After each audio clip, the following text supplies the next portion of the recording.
Les amis, bonjour. Bon, on se retrouve rapidement, d'accord, pour une nouvelle vidéo. Bon, désolé, il n'y aura pas d'image de jet ski, enfin de vidéo de jet ski plutôt. Comme vous pouvez le voir, du coup, il reste seulement le VX de 2013 à mon ami Guillaume. Mon VX est parti, je suis content d'ailleurs, je l'ai mis 3 semaines en vente sur le bon coin. D'ailleurs, je pense qu'il y a beaucoup de gens qui ont dû le voir parce que j'ai des gens qui sont venus me parler en voyant ma machine sur le bon coin.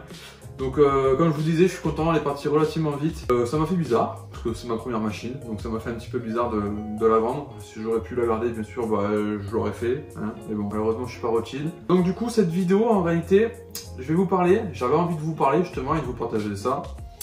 Les 3 machines qui m'ont fait réellement hésiter, il y a pas 3 marques, il y a 3 machines pardon, mais il y a 2 marques différentes. Il n'y aura pas de Kawasaki malheureusement, désolé, je connais vraiment pas cette marque, j'en vois pas beaucoup sur l'eau. Et d'ailleurs, si à l'occasion j'arrive à rencontrer un abonné qui a un Kawa et qui veut me le faire essayer, justement pour pouvoir parler de cette machine, malgré que je reste un débutant, hein, je me considère comme un débutant, donc pour donner des avis de débutant, bah, ça me ferait plaisir de découvrir cette machine. Donc du coup, il y a 2 Yamaha et un Sidou. Oui, un Sidou. Non, je ne suis pas anti-Sidou, d'accord? Mais bon, vous verrez la machine que j'ai choisie. Donc je vais vous parler de ça de suite. Alors, il y a, à votre avis, dites-moi en commentaire.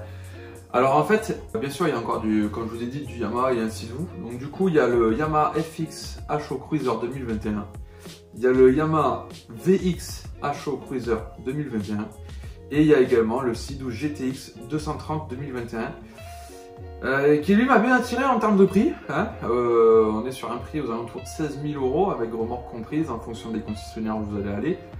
Donc honnêtement, en rapport qualité-prix et tout ça, bon 16 000 € pour une machine neuve 2021, ouais, des fois on a envie d'y aller.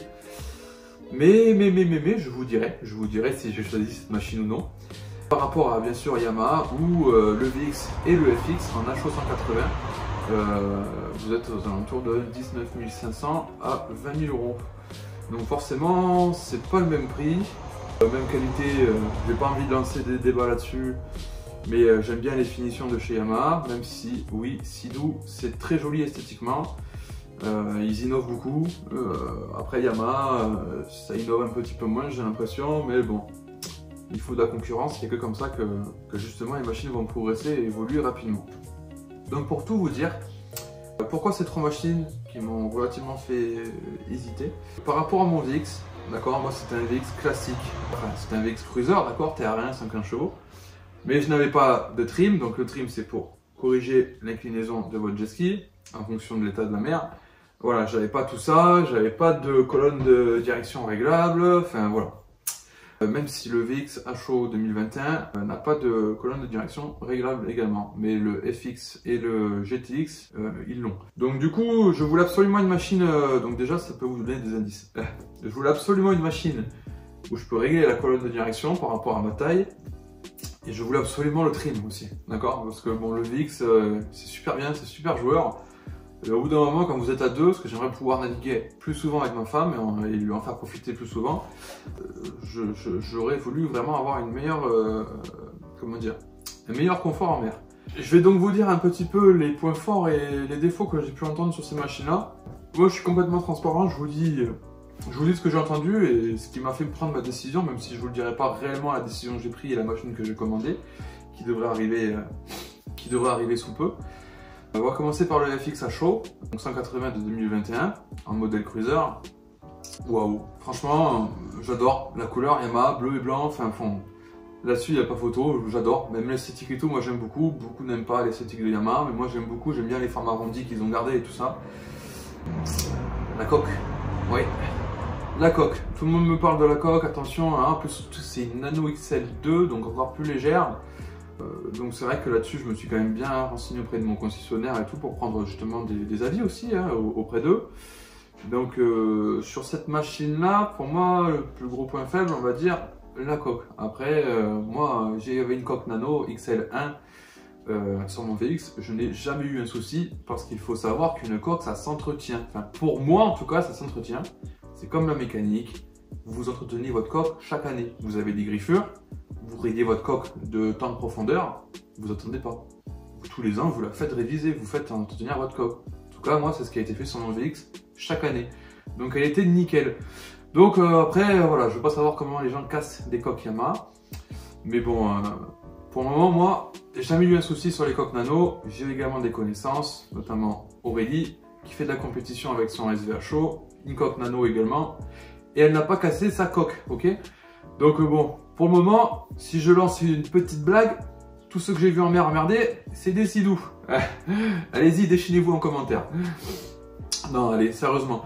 Donc voilà pour le FX, en réalité, la coque qui m'a refroidi le plus. Voilà. Pour parler du Yamaha VX HO, d'accord, Cruiser 2021, il est complètement nouveau, je dis pas de bêtises. Et ce qui pourrait éventuellement me freiner sur cette machine, la couleur. La couleur jaune. Après, honnêtement, quand on regarde des photos, je vais vous montrer, hein, quand on regarde des photos de profil, il est joli, mais j'ai du mal avec l'esthétique à l'avant, donc peut-être que c'est un temps d'adaptation, c'est le temps de s'y faire, et puis malheureusement, bah, je l'ai vu qu'en photo et en vidéo, je l'ai pas vu en vrai encore.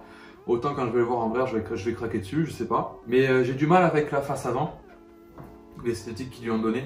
Après, ça se rapproche pas mal d'un FX, enfin ils ont fait les nouveaux compteurs et tout, c'est sympa, et ça m'a l'air bien qualitatif, ça m'a l'air d'être bien fini au niveau de la selle et tout ça, les accessoires, ils ont les enceintes, ils ont tout ça maintenant, donc ça, ils ont fait un gros progrès, je trouve.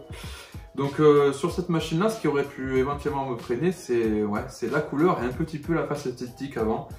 Et après, ce que je voulais, c'est vraiment une coque qui casse mieux les vagues pour pouvoir justement naviguer à deux. Donc grosso modo, voilà pour le VX. Et le GTX du coup chez Sidou en 230, pourquoi pas 170? Parce que bon, je les trouve lourds les Sidou, et un 170 chevaux, bah, je vois du coup Seajet hein, qui l'a.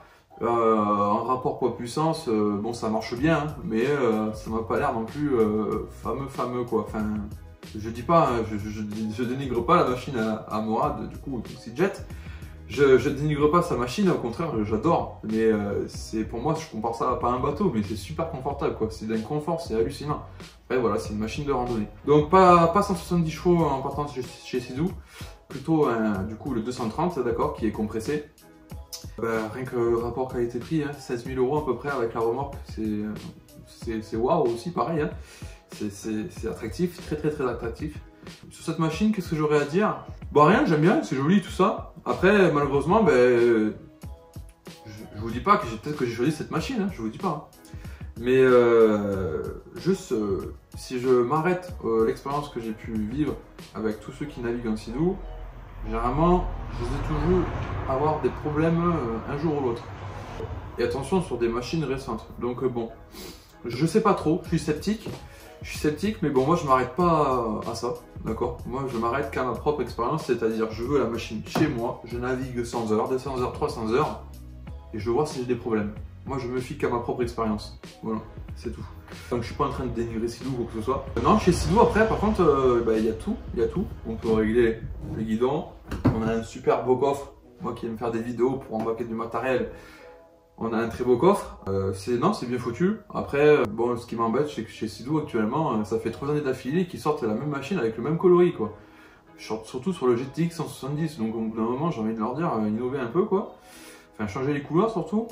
Et après, bon, j'ai l'impression que pour le moment, on parle beaucoup de Sidou et tout, comme quoi ils innovent, mais bon, actuellement, les machines restent les mêmes. Hein. Depuis quelques années, je vois pas une grande évolution, à part les dernières GTI où ça a évolué, mais bon, chez Yamaha, c'est exactement pareil. Hein. Yamaha, c'est tous les 5 ans, ils changent de machine, ils font un restylage sur la machine. Donc le FX, il est de 2019, donc ils vont changer normalement en 2023 environ. Et le VX, il avait 5 ans, donc du coup, ils viennent de le changer cette année. Donc voilà pour ces 3 machines, je sais pas si vous n'êtes pas trop perdu.